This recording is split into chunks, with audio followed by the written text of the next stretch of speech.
Guys, sasabihin na ni kaibigan kung ano ang mga simbolo o ginamit ng mga demonyo o antikristo para ang mga tao makapasok. Alam po ninyo mga idol, aaminin ko. Sinabi po ng ating kaibigan, aaminin ko. Isa po kami sa nalinlang. Isa po kami sa naanib nila. Kung bakit po, na ito po ang naipaabot ng ating kaibigan. Pakinggan po ninyo mga idol. Alam po ninyo, iilan lang po ang mga tao ngayon ang may account sa social media. Ito po ang tandaan po ninyo. Ang Facebook ginamit para maraming tao na mapasok doon. Alam po ninyo, isa po pala dito ay paghihikayat. Kasi doon tayo naghanap buhay, doon tayo babad pang araw-araw. Yun po, tandaan po ninyo mga idol ha. Ito po ang sinabi ng ating kaibigan. Kaya kung mayroon man tayong cellphone, lalo na pag manggigipit na po ang mga taong ito, alam po ninyo mga idol, kay Satanas itong FB. Simbolo ito ng Diablo. Alam po ninyo, mayroon din pong mga malaking mga departamento tulad po ng mga kinukuhaan natin ng sasakyan. Isa po sila doon. Yung mga nagpapautang. Grabe si kaibigan, oh. O yun. Isa pong kilalang nagdala ng simbahan. Isa po doon. Mayroon pa doong antikristo mga idol. Hindi ninyo alam. Dahil doon kayo naanib eh. Parang sinasaniban ako dito kaibigan. Diyos ko. Alam po ninyo mga idol, makikita po ninyo kung ano ang nangyayari sa atin. Lahat ng mga bata nakababad na sa cellphone. Alam po ninyo mga idol, yung social media, kahit sabihin ng iba, kung gamitin sa maayos, okay daw. Pero wala pa rin. Hindi pala. Yun po ang totoo. Yun po ang katotohanan na ipinapaabot ng ang ating kaibigan. Pati mga bata ha, magagalit na hindi pag cellphonein ng mga magulang. Magkipagpatay na kung hindi po sila makahawak ng cellphone. Oh?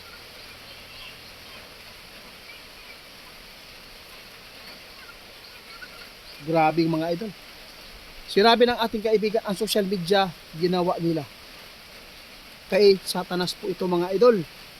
Isa kami nalinlang.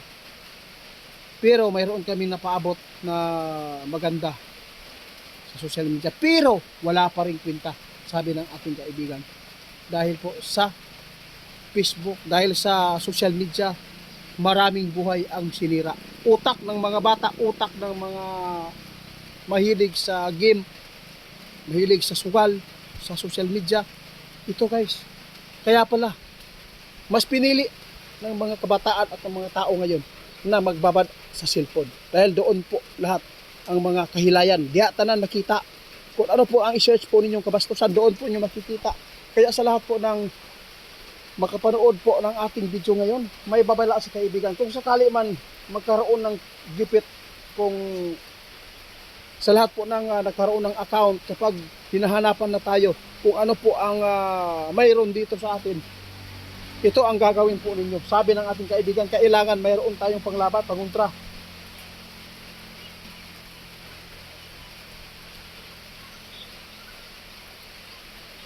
Grabe. Alam kong napakarami po ang hindi maniniwala. Sa totoo lang mga idol, prangkahan po tayo.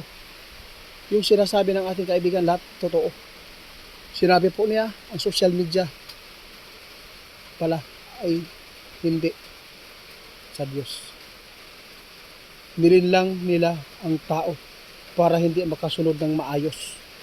Tandaan po ninyo, mga bata, mga matanda ngayon, wala na. No?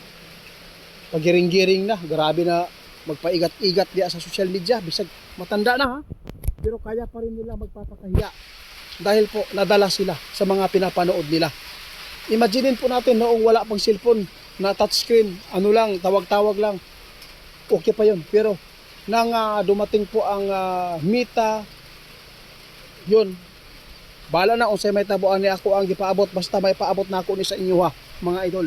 Tungod kay gusto ko na ito po ang gawin natin. Kapag tayo ay balikan sa nagmamay-ari nito, na gumawa nitong mga social media, kung sakali man na mangyari ito mga idol, kailangan natin ang ating mga cellphone ilagay po natin sa hindi na ma-activate, hindi tayo matutunton ha. Sinabi ng iba, pwede pong lubong o ibaon para hindi nila tayo mapupuntahan kung saan man tayo na area. Huwag na po natin gamitin. Kung sakali man ha, na pumarito na ang mga jablo at magpakilala na, guys, ginamit ito ng Satanas, itong sinasabi ko kanina. Kaya paghandaan po natin mga idol, kasi kaibigan mismo ang nagpahayag. Lahat po ng mga ipinapaabot ng ating kaibigan, totoo po. Kahit sabihin pa ninyo, kahit magbaser po kayo sa akin, totoo naman po ang sinasabi ko. Ang sakit, isa po tayo, nalinlang.